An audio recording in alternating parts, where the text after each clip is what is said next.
Peace and blessings of God be on you. So today we're going to do question number 17.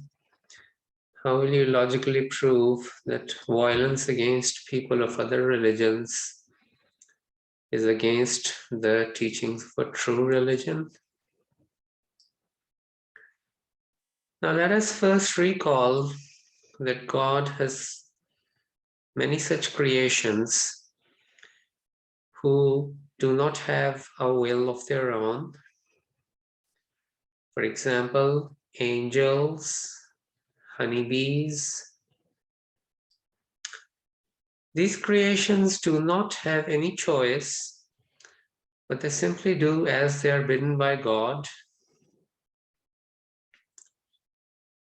One big difference between these creations and human beings is that human beings are given a choice to do things. This is easily proven if we look carefully at the law of nature. We have been given a body with different mobile parts. It is usually up to us if at a certain time, for example, we want to move our hands up.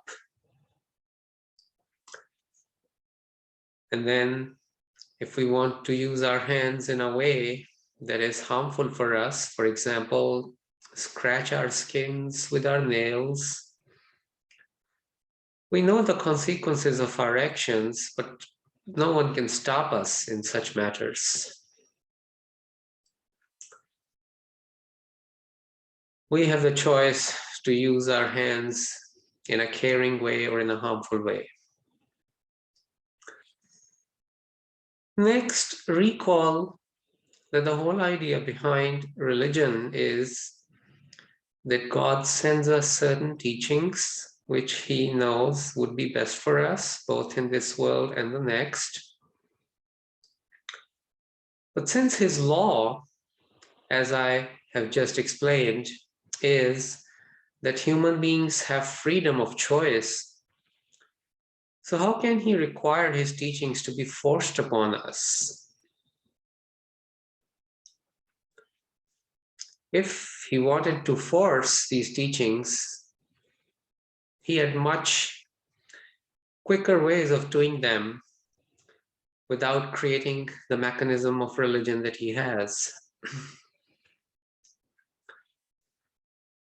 Sure, we will suffer if we do not follow the true religious teachings, but that is a different matter. That suffering will automatically follow our actions sooner or later, or our beliefs.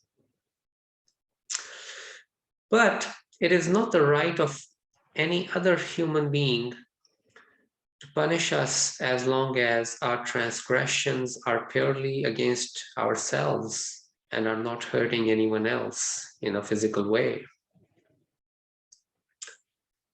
Moreover, a careful study of all the major religions at their roots shows us that it is always the prophets and his followers who are punished by non-believers for their belief in one God. And never did the prophet punish those who did not believe in his teachings. Do these later day so-called leaders of a religion understand religion better than the prophets who brought the religion, or the prophet who brought the religion? If it was the desire of God that the believers should punish the non-believers, then the prophets would have been the first ones to do so, but they never did. Now, let me mention here that if someone sets about doing physical harm to someone else in the name of freedom, this will not be allowed even by a worldly government, let alone by a truly religious government. So the freedom or the non-coercion is only about beliefs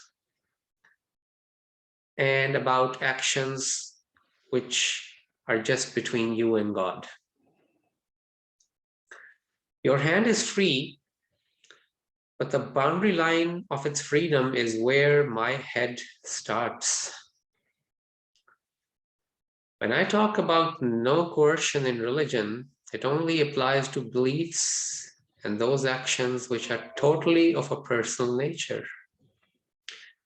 In such matters, no human is allowed by God to make anyone do things by force. This very act of coercion is against true religious teachings.